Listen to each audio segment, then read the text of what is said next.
आप सभी को मेरा प्रणाम है। एक बार मैं साहिब श्री हरिंद्रानंद जी की चर्चा सुन रहा था तो साहिब ने मजाकिया अंदाज में ही एक जिज्ञासा रखा सभी के बीच में और कहा कि इस जिज्ञासा का जवाब मैं सभी से जानना चाहता हूँ। तो साहिब ने जिज्ञासा किया कि क्या शिव आपको जानते हैं? सन्नाटा छा गया वहां पर, किसी के पास इस प्रश्न का जवाब नहीं था। कोई भी व्यक्ति बोलने के लिए तैयार नहीं था। साहब बार बार पूछते रहे, क्या शिव आपको जानते हैं? किसी ने भी इसका जवाब नहीं दिया। तो कुछ समय बाद साहब श्री हरिंद्रानंद जी की जो होती है गौरी दीदी, उन्होंने बताया कि हाँ शिव मुझे जानते हैं बाबा। साहब बहुत खुश हुए और साहब ने कहा कि चलो इतने लोगों में किसी एक ने तो कहा कि शिव मुझे जानते हैं। तो साहब ने बताया कि तुम्हारा गुरु शिव है, तुम शिव के शिष्य हो। अगर तुम्हारा गुरु तुमको नहीं जानेगा तो फिर जीवन में बदलाव कैसे आएगा? जीवन में सुख शांति तुमको कैसे मिलेगी? ज्ञान तुमको कैसे मिलेगा जब तक शिव तुमको नहीं जानेगा? तो साहब श्री हरिंद्रानंद जी ने बताया, शिव तुमको जाने इसके लिए ही मैंने तुमको एक माध्यम दिया है 3 सूत्र का। तीनों सूत्रों को ईमानदारी से करते हो तो वो शिव तुमको जानने लगेगा जैसे वो शिव मुझको जान गया। और जिसे शिव जानता है ना, फिर उसको पूरी दुनिया जान जाती है। जो शिव का आदमी हो जाता है, जो शिव के लिए जीता है, जो शिव के लिए ही मरता है, जो जिसके दिल में शिव के लिए प्रथम स्थान है, तड़प है, प्यार है, समर्पण है, तो शिव उसको जानने लगता है। वो शिव फिर उसको जानते हैं, उसके जीवन में फिर शिव बदलाव लाते हैं। सच बात है, बिल्कुल।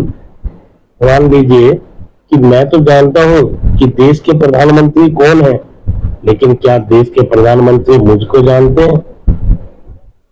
मैं उनको जानता हूं, उससे मेरे जीवन पे क्या फर्क पड़ने वाला है, लेकिन वो मुझे अगर जानते हैं तो इससे मेरे जीवन पर फर्क निश्चित पड़ेगा, क्योंकि प्रधानमंत्री जिसको जानता वो साधारण आदमी हो ही नहीं सकता। तो साहब श्री हरिंद्रानंद जी ने कहा कि शिव जगत के प्रधान हो, जगत के मालिक हैं।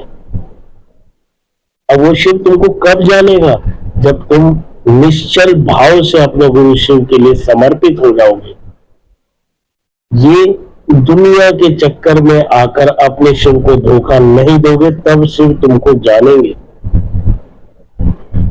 ये लोभ, मोह, क्रोध, अहंकार, ईर्ष्या, वासना, एक दूसरे से जलन, एक दूसरे को नीचे गिराने की मनसा, अपने को सही दूसरे को गलत बताने का तुम्हारी जो कामना है, जब तक ये गंदी चीजें तुम्हारे साथ हैं तब तक शिव तुमको नहीं जान सकते हैं। शिव तुमको कब जानेंगे? जब तुम्हारे दिल में दया होगी, जब तुम्हारे दिल में सेवा होगा, जब तुम्हारे दिल में प्रेम होगा, दूसरों के लिए सम्मान होगा और तुम सभी को प्रेम भाव से अपने गुरु की राह पे चलने के लिए प्रेरित करोगे, खुद भी अपने गुरु के रास्ते पे चलोगे, तब जाके वो शिव तुमको जानेगा। और जब वो शिव तुमको जानेगा तो फिर ये पूरी दुनिया तुमको जानेगी।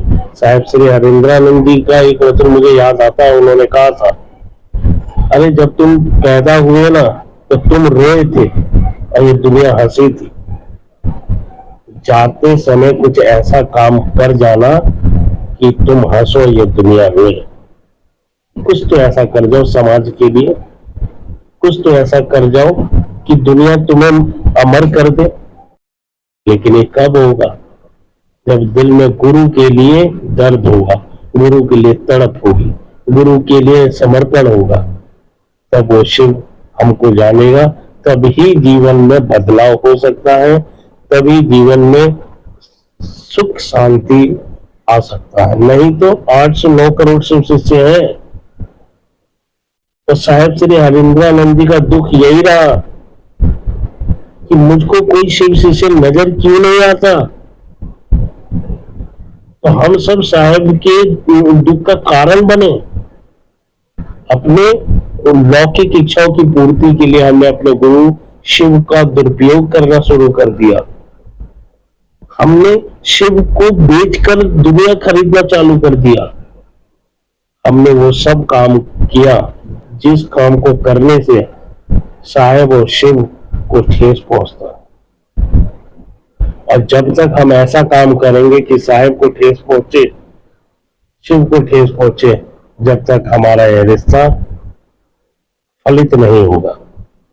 हमको ऐसा काम करना है जिस काम को करने के लिए साहिब श्री हरिंद्रानंद जी ने कहा है कि पूरी दुनिया में प्रेम बांटो, पूरी दुनिया के लोगों से प्रेम करो, सभी को अपने गुरु शिव से जोड़ने का प्रयास करो, जन जन के दिलों में अपने गुरु शिव को जगाओ, धड़काओ। साहब की इस बात पर जो भी गुरु भाई गुरु बहन खड़ा रहेगा वो निश्चित ही वो शिव का आदमी हो जाएगा।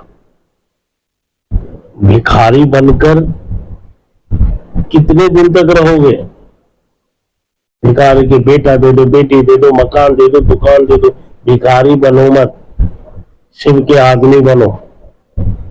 और शिव के आदमी को मांगने की जरूरत नहीं पड़ती है, भिखारियों को मांगने की जरूरत पड़ती है।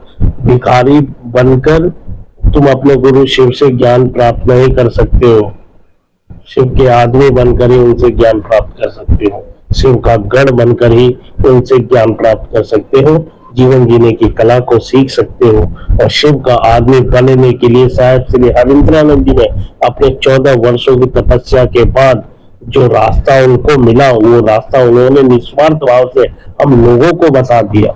कोई छल नहीं किया हमारे साथ, कोई कपट नहीं किया, कभी हमको ठगा नहीं।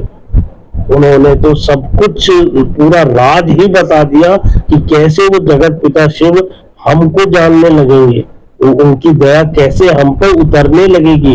उन्होंने हमारे जीवन को बेहतर बनाने के लिए हमको राजमार्ग के बारे में बताया, शिव राजमार्ग के बारे में बताया। जिसको समझ में आ जाता है तो वो साहेब के लिए जीने लगता है, वो अपने गुरु शिव के लिए जीने लगता है। साहेब ने कहा है कि आओ ऐसा कर्म हम करें, मर भी जाए तो जिंदा रहे। और साहेब ने तो मरकर भी अमर हो जाने के लिए हमको एक रास्ता बता दिया है। और जो चाहता है अमर हो जाना, वो साहेब की बातों पर विचार जरूर करे। आप सभी को मेरा प्रणाम।